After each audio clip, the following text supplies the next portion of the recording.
Hello friends, जो हमारी KVS और एनवीएस पीजीटी बायोलॉजी सीरीज़ जो हम कंटिन्यू कर रहे हैं, आज उसी में क्लास 11th बायोलॉजी का जो चैप्टर नंबर 8 है, the cell fundamental unit of life, उसके बारे में हम डिस्कस करने जा रहे हैं कि इस चैप्टर से कौन कौन से ऐसे इंपॉर्टेंट टॉपिक्स हैं जो हमारे एग्जामिनेशन पॉइंट ऑफ व्यू से इंपॉर्टेंट रोल प्ले करते हैं। देखा जाए तो ये चैप्टर क्लास 9th में भी आपने पढ़ा होगा, उसमें भी ये सेल चैप्टर है, और क्लास 10th में भी थोड़ा सा इसके बारे में जिक्र है, जैसे स्टोमेटल सेल के बारे में आ जाता है, क्लोरोप्लास्ट के बारे में आ जाता है, और यही चैप्टर फिर से आपके क्लास 11th में आया हुआ है सेल चैप्टर देखा जाए तो काफ़ी लेंथी है, इंपॉर्टेंट है, और इसमें से क्वेश्चन हर साल तो आने ही आने रहते हैं। तो देखते हैं। तो सबसे पहले इस वाले चैप्टर से अगर हम इंपॉर्टेंट टॉपिक की बात करें तो हमारा सेल थ्योरी आ जाता है। ये क्लास 9th में भी आपने पढ़ा है कि सेल थ्योरी किसने आपका दिया था, तो शीडन एंड श्वान ने दिया था, और किसने इसको मॉडिफाई किया, तो रुडोल्फ वर्च्यू ने दिया।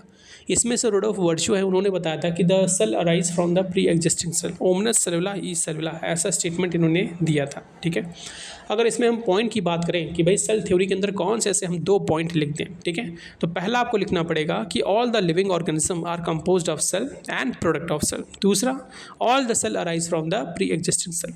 तो अगर इतनी चीज़ें आप लिख दोगे तो सेल थ्योरी आपकी हो जाती है कंप्लीट। और किस ईयर में दिया था, तो 1838, 1839 शीडन एंड श्वान, और लेटर इसका मॉडिफिकेशन होता है इन द ईयर 1855 में बाय रुडोल्फ वर्च्यू। फिर इसमें प्रोकैरियोटिक यूकैरियोटिक के डिफरेंस आपको पढ़ना पड़ेगा, क्लास 9th में भी आपने पढ़ा होगा, ठीक है, कि बेसिक क्या डिफरेंस रहता है। जो प्रोकैरियोटिक सेल होंगे they do not have well defined nucleus, और जो यूकैरियोटिक सेल होगा इसके पास वेल डिफाइंड न्यूक्लियस प्रेजेंट होता है। इंटरव्यू में भी यही क्वेश्चन आपसे पूछ देता है कि ये जो आपने बताया well defined, what does it mean, ठीक है, या जो कहते हो कि प्रोकैरियोटिक के पास में ट्रू न्यूक्लियस एब्सेंट होगा और यूकैरियोटिक के केस में ट्रू न्यूक्लियस प्रेजेंट होगा। तो वहाँ से इंटरव्यूअर आपसे यही क्वेश्चन पूछ लेंगे कि जो आप बता रहे हो true nucleus, so what does this mean, इसका मतलब क्या हुआ। तो ट्रू न्यूक्लियस का मतलब हुआ इन case of prokaryotes there genetic material is not covered by nuclear membrane, ठीक है, लेकिन यूकैरियोट के केस में उनका जो जेनेटिक मटेरियल होता है it is covered by nuclear membrane. तो ये मतलब होता है ट्रू न्यूक्लियस का, ठीक है।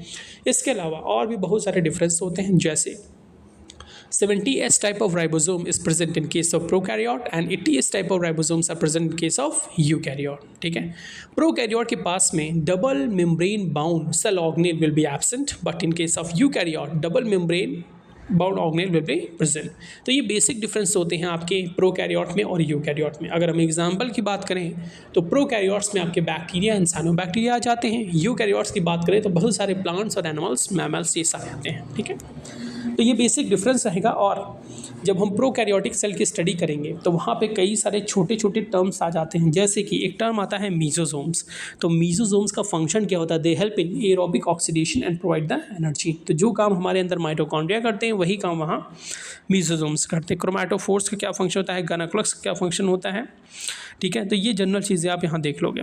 इसके अलावा इसी में आपका टॉपिक क्या कहता है, PPLO, pleuro pneumonia like organism, ठीक है। इनको हम माइकोप्लाज्मा भी कहते हैं। ये स्मॉलेस्ट सेल होते हैं और इनके पास सेल वॉल एब्सेंट होती है, इसी वजह से they have pleomorphic shape, that means they are capable of existing in various type of shape and sizes, ठीक है।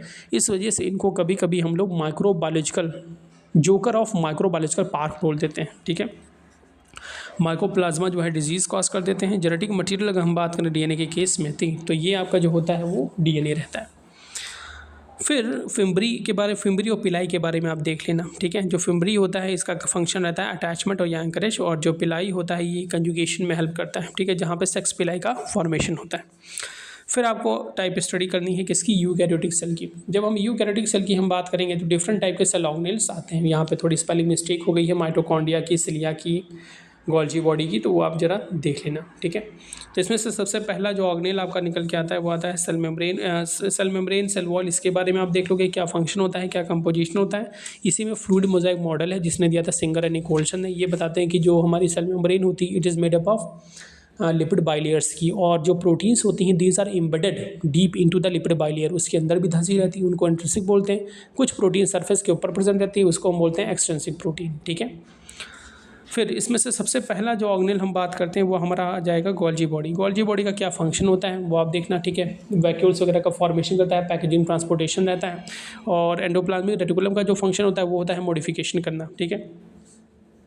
और ई आर के पास ही हमारे राइबोसोम्स होते हैं और इस वजह से उसकी दो कैटेगरी हो जाती है, एक होती है स्मूथ और दूसरी होती है रफ। जो स्मूथ वाला होगा हेल्प करेगा लिपिड बायोसिंथेसिस में, जो रफ वाला होगा उसके पास राइबोसोम है और वो हेल्प करेगा किसमें, प्रोटीन सिंथेसिस में।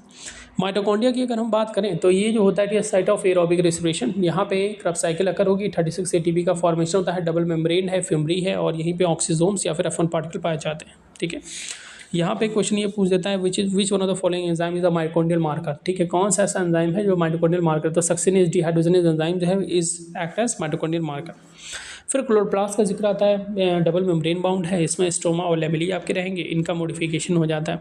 जैसे इनको कभी कभी अगर ये कलरलेस है तो इनको ल्यूकोप्लास्ट बोलते हैं, जैसे रेडिश, अगर ये ग्रीन कलर के हैं तो क्लोरोप्लास्ट बोलते हैं, अगर ये किसी और रंग के हैं तो उसको क्रोमोप्लास्ट बोलते हैं। ठीक है, इसके अलावा जो क्वेश्चन बनता है वो यहाँ से बनता है कि जो अमाइलोप्लास्ट है इसके अंदर स्टार्च का स्टोरेज होता है जैसे कि पोटैटो, और एल्यूरोप्लास्ट के अंदर प्रोटीन, आपने एलेरोन लेयर के बारे में पढ़ा होगा विच इज़ प्रोटीनेशियस। ठीक है, तो एल्यूरोप्लास्ट के अंदर प्रोटीन का, एलियोप्लास्ट के अंदर फैट एंड ऑयल का। तो मैच द फॉलोइंग में जब भी क्वेश्चन आपको देगा तो यहाँ से मैच करा लेगा, ऊपर तो आप गेस कर लोगे बट ये तीन आपको इंपॉर्टेंट ध्यान में रखने हैं, अमाइलोप्लास्ट, एल्यूरोप्लास्ट और एलियोप्लास्ट। ठीक है, बाकी फंक्शन वगैरह है कुछ खास इसमें नहीं है। सिलिया और फ्लैजेला का आपका रोल देख लेना।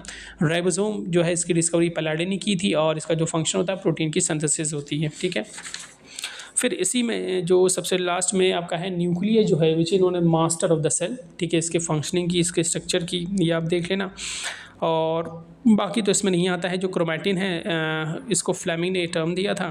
फिर सबसे लास्ट में एक टॉपिक आपका आ जाता है क्या, क्रोमोसोम्स। ठीक है, जो क्रोमोसोम्स है ये बड़ा इंपॉर्टेंट टॉपिक है। ठीक है, इसमें क्वेश्चन कैसे पूछता है, इसमें 3 टाइप के क्रोमोसोम्स होते हैं, मेटासेंट्रिक, सब मेटासेंट्रिक, एक्रोसेंट्रिक और टीलोसेंट्रिक। इसका डायग्राम भी आपके उसमें दिया होंगे तो हमेशा मैच द फॉलोइंग करके ये आपका देगा। जो मेटासेंट्रिक होता है उसमें मिडिल में सेंट्रोमियर प्रेजेंट होगा, सब मेटासेंट्रिक में थोड़ा सा मिडिल से हटके होगा, एक्रोसेंट्रिक में क्या होता है और थोड़ा एक्सट्रीम जाएगा, और टीलोसेंट्रिक में क्या होता है बिल्कुल टॉप पे रहता है। ठीक है, तो 3 तरह के क्रोमोसोम्स रहते हैं, इनका डायग्राम देख लेना, इनका नाम देख लेना।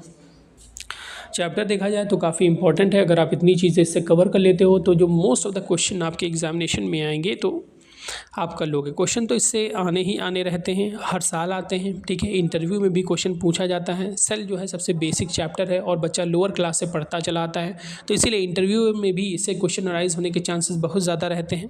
तो जितने भी सेल ऑर्गेनेल हैं उनके फंक्शन आप एक बार देख लेना, जो डायग्राम दिया गया है वो आप नोटिस कर लेना। माइटोकॉन्ड्रिया का तो ज़रूर देख लेना क्योंकि माइटोकॉन्ड्रिया का आया हुआ भी क्वेश्चन है। ठीक है, और बाकी अगर आपको क्रोमोसोम्स वाले पार्ट से देखें तो उसकी मैच द फॉलोइंग करके क्वेश्चंस कई बार पूछे गए हैं।